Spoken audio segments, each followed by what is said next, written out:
లబ్ధిదారులను ఎంపిక చేసిన సెక్రటరీలపై చర్యలు.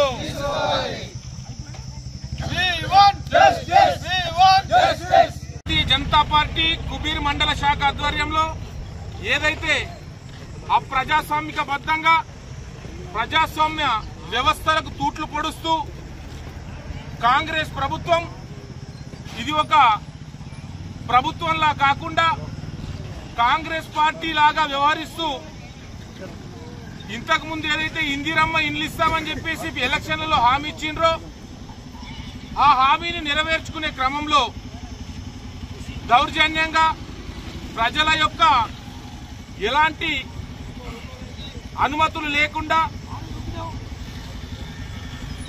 ఈరోజు ప్రతి గ్రామ పంచాయతీకి ఒక 5 కమిటీలను ఇందిరమ్మ కమిటీ అని చెప్పేసి ఒక కమిటీ వేసి తయారు చేసి వాస్తవం చెప్పాలంటే ఈ కమిటీ గత 6 నెలల క్రితం మరి అన్ని గ్రామ పంచాయతీ సెక్రటరీల ద్వారా తీర్మానం చేసి గ్రామ సభలలో కలెక్టర్ గారికి పంపిళ్ళు. అప్పుడు అందులో అందరూ ఉన్నారని చెప్పిండ్రు. కానీ ఈ రోజు చూస్తే పరిస్థితి ఆ విధంగా లేదు. సొంతగా కలెక్టరేట్ నుంచే డైరెక్ట్ గా ఎంపీడీఓకు మెయిల్ వచ్చిందట వీళ్ళే కమిటీ సభ్యులని. మరి ఆ కమిటీ సభ్యులను చూస్తే హాస్యాస్పదం.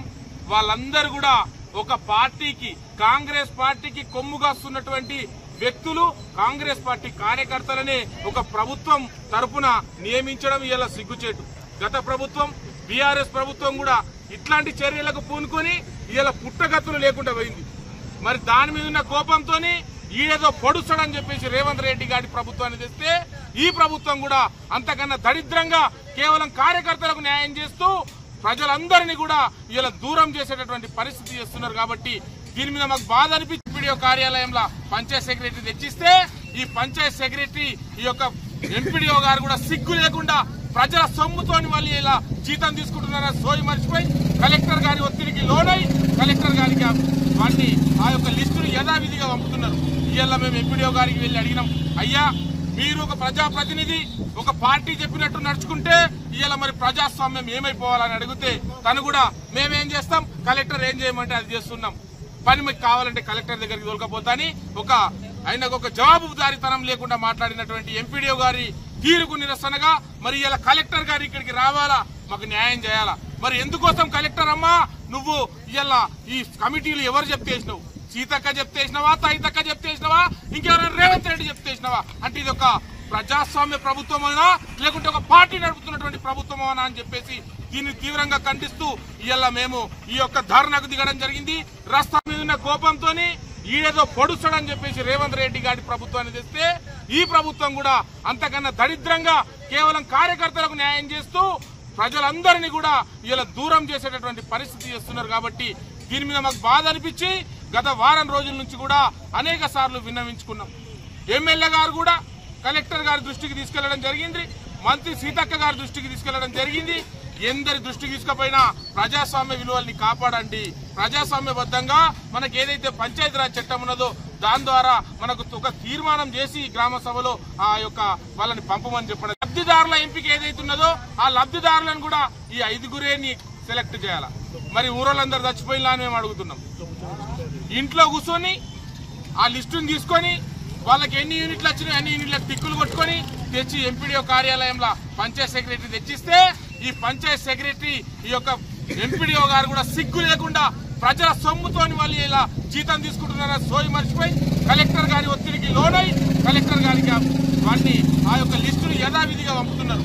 ఇవాళ మేము ఎంపీడీఓ గారికి వెళ్ళి అడిగినాం, అయ్యా మీరు ఒక ప్రజాప్రతినిధి ఒక పార్టీ చెప్పినట్టు నడుచుకుంటే ఇవాళ మరి ప్రజాస్వామ్యం ఏమైపోవాలని అడిగితే తను కూడా మేమేం చేస్తాం, కలెక్టర్ ఏం చేయమంటే అది చేస్తున్నాం, పని మీకు కావాలంటే కలెక్టర్ దగ్గరికి తోలుకపోతాని ఆయనకు ఒక జవాబుదారీతనం లేకుండా మాట్లాడినటువంటి ఎంపీడీఓ గారి తీరుకు నిరసనగా మరి ఇలా కలెక్టర్ గారు ఇక్కడికి రావాలా, మాకు న్యాయం చేయాలా.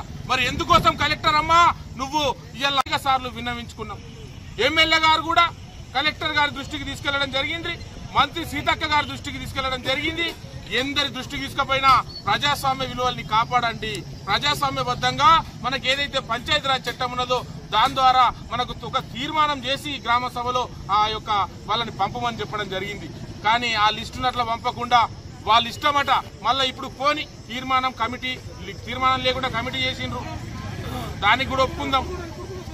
కానీ లబ్ధిదారుల ఎంపిక ఏదైతున్నదో ఆ లబ్ధిదారులను కూడా ఈ 5గురేని సెలెక్ట్ చేయాలా. మరి ఊరోళ్ళందరూ చచ్చిపోయినా అని మేము అడుగుతున్నాం. ఆ లిస్ట్ ఇచ్చిన లిస్ట్ ఏదో పక్కన పెట్టేసి వాళ్ళకి నచ్చిన లిస్టు అంటే కాంగ్రెస్ వాళ్ళు ఎవరైతే ఉన్నారో ఆ కాంగ్రెస్ లిస్ట్ ఇప్పుడు వచ్చింది. మరి అది ఇందిరమ్మ లిస్ట్ ఎట్లయితుంది? మరి ఇప్పుడు వాళ్ళు కాంగ్రెస్ మొత్తం 5 మెంబర్స్ కమిటీలో కూడా కాంగ్రెస్ వాళ్ళు ఉంటే కాంగ్రెస్ వాళ్ళకి లబ్ధి జరుగుతుంది తప్ప బడుగు బలైన వాళ్ళకి ఎలా లబ్ధి జరుగుతుంది? అదే ఇప్పుడు ఏ చిన్న ఇదైనా సరే ఒక చిన్న ఎంపీ తీసుకోవాలంటే కూడా గ్రామ పంచాయతీ తీర్మానం కంపల్సరీ ఉంటుంది.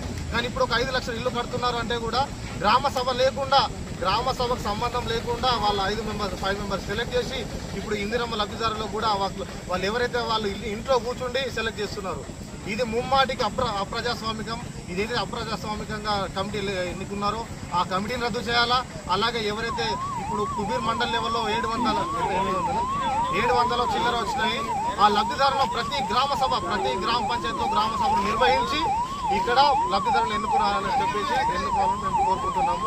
అలాగే కుబీర్ మండల శాఖ తరఫున ఇక్కడ రాష్ట్ర నిర్వహించడం జరుగుతుంది. దీని ముఖ్య ఉద్దేశం ఏంటి అంటే మరి ఏదైతే మన సెంట్రల్ గవర్నమెంట్ ప్రధానమంత్రి ఆవాస్ యోజన కింద 3 లక్షలు మనకు ఇల్లు లేని పేదవాళ్ళకి ఇల్లు కట్టుకోవాలని చెప్పేసి 3 లక్షలు ఇస్తున్నారు. ఇక్కడ ఈ స్టేట్ గవర్నమెంట్ ఏం చేసిందంటే ఆ 3 లక్షలు ఇంకో 2 లక్షలు కలుపుకొని 5 లక్షలు అని చెప్పేసి ఇందిరమ్మ ఇల్లు పథకం అని పెట్టింది. సరే సెంట్రల్ గవర్నమెంట్ ఎక్కువ పర్సెంటేజ్ ఉన్నా కూడా ఇక్కడ లబ్ధిదారులకు అంటే పేదవాళ్ళకి లబ్ధి జరుగుతుంది అని చెప్పేసి మేము కూడా ఎవరు కూడా అబ్జెక్షన్ చేయకుండా సరే ఇందిరమ్మ కమిటీ అని పెట్టుకొని కూడా మేము అబ్జెక్షన్ చేయలేదు. అయితే ఇది ఏదైతే మనం ఒక 6 నెలల క్రితం దసరా రోజు ఈ ఇందిరమ్మ కమిటీలు ఏవైతే ఉన్నాయో దాంట్లో ప్రతి ఒక్కరు కూడా ఉండాలా, ప్రతి ఆల్ పార్టీస్ ప్రతి ఒక్క కులం నుంచి ఉండాలని చెప్పేసి అప్పుడు కమిటీలు ఏర్పాటు ఒక లిస్ట్ అనేది పైకి పంపడం జరిగింది. ఇప్పుడు ఈ రోజు ఒక 3 రోజుల క్రితం ఇందిరమ్మ కమిటీలను వెంటనే అప్రజాస్వామికంగా తయారు చేసిన ఇందిరమ్మ కమిటీలను వెంటనే అప్రజాస్వామికంగా తయారు చేసినటువంటి లిస్టును వెంటనే